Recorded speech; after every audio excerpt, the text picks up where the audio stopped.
Terima kasih Anda masih bersama kami di Kompas Petang. Saya Cynthia Rompas. Saudara, Tim Nasional Indonesia siap melakoni laga uji coba kedua FIFA Matchday menghadapi Lebanon di Stadion Gelora Bung Tomo, Surabaya, Senin malam. Pelatih Timnas Patrick Kluivert memberi sinyal di laga ini akan kembali menerapkan skema sama seperti saat menang melawan Taiwan 6-0.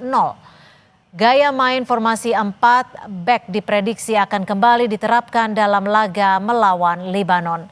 Kluivert kemungkinan akan menerapkan formasi 4-2-3-1.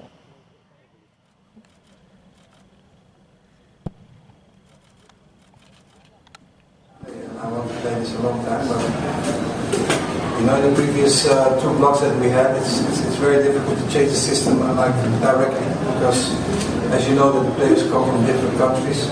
We only had 1 or 2 days to adapt, and it was difficult to implement this system. But now, I know that players can do it.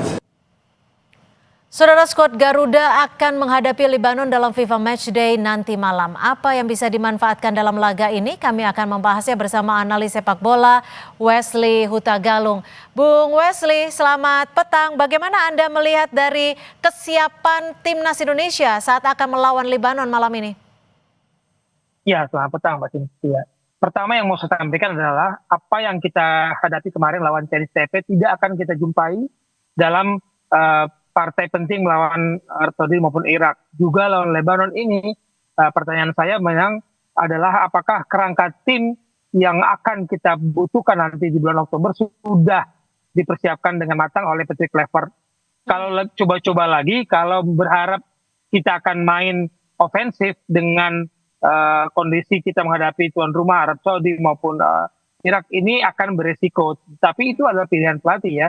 Nah, kalau dia mainkan 4 belakang dengan 2 jangkar, ya saya pikir itu sebuah pilihan bahwa dia sudah percaya dengan lini depan, paling tidak Emiliano ataupun Mauro yang baru bergabung ini punya menit bermain, diberi kesempatan bergabung lah bersama tim yang sudah terbentuk kerangkanya. Saya pikir itu yang jadi pertanyaan kita, Mas Cynthia. Bung Wesley, lalu kan kalau kita lihat performa Timnas Indonesia saat melawan Taiwan bisa dibilang cukup baik. Apa ada yang harus diperbaiki atau bisa menggunakan skema yang sama?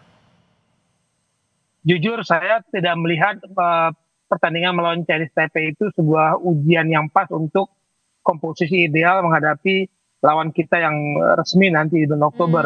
Dengan skor 6-0 bagi saya adalah sebuah pencapaian yang baik, oke. Tapi cara bermain, kemudian komposisi karakter kerangka tim, saya pikir bukan itu yang akan dimainkan oleh Patrick Kluivert. Dia memberikan banyak menit bermain kepada sejumlah pemain yang kemarin-kemarin kalah bersaing lah di dalam starting line-up.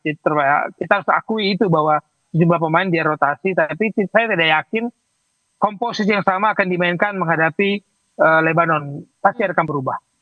Kalau komposisinya sama, formasinya prediksi Anda akan seperti apa nih, Bung Wesley? Nah, kita hanya punya 1 striker. Setelah Ole tidak bermain, ada Mauro. Nah, benar kalau kita main 4-2-3-1 masuk akal sih. Formasi kita hanya punya 1 striker kok. Tapi kita tuh punya pemain-pemain sayap yang cepat.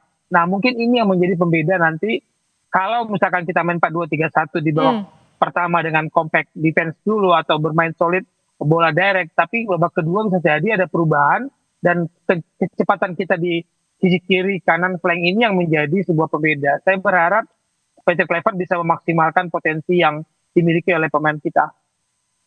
Oke, Bung Wesley, ini kan banyak yang bilang bahwa antara Lebanon dan Timnas Indonesia relatif seimbang. Apakah Anda melihat nanti malam akan juga relatif seimbang? Apakah ini hal baik? Justru ada hal yang harus diantisipasi?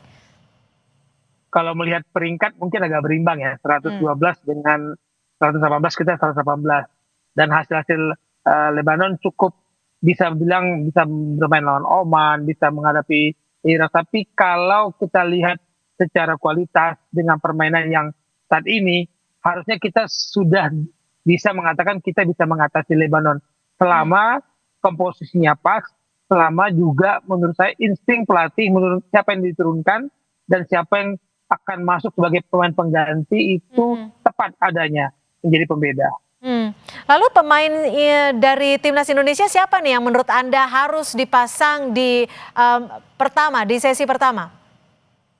Nah, ini pertanyaan menarik dan harus kita tunggu-tunggu Peter Clevat dengan keputusannya. Saya berkali-kali menyampaikan Mbak Cynthia, yang membedakan seorang pelatih adalah keputusan dan insting dia dalam membaca situasi. Nah, kalau dia sudah bisa berharap Emiliano maupun Mauro sebagai starter untuk memanaskan mesin dia, karena kita butuh pemain di lini depan, pemain berposisi nomor 9 kita nggak punya setelah Olo cedera. Nah, Mauro harus diberi kesempatan karena kemarin kita lihat dimainkan Rauda Sananta kan nggak nemu nih, missing link-nya nggak nemu. Kita nyerang, tapi kan tidak ada pemain yang benar-benar bisa teruji karena pertahanan Chinese Taipei tidak bisa katakan menjadi ujian buat lini serang kita.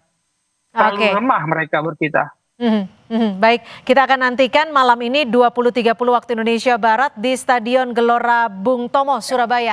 Terima kasih Bung Wesley Utagalung, analis sepak bola, sudah berbagi perspektif di Kompas Petang.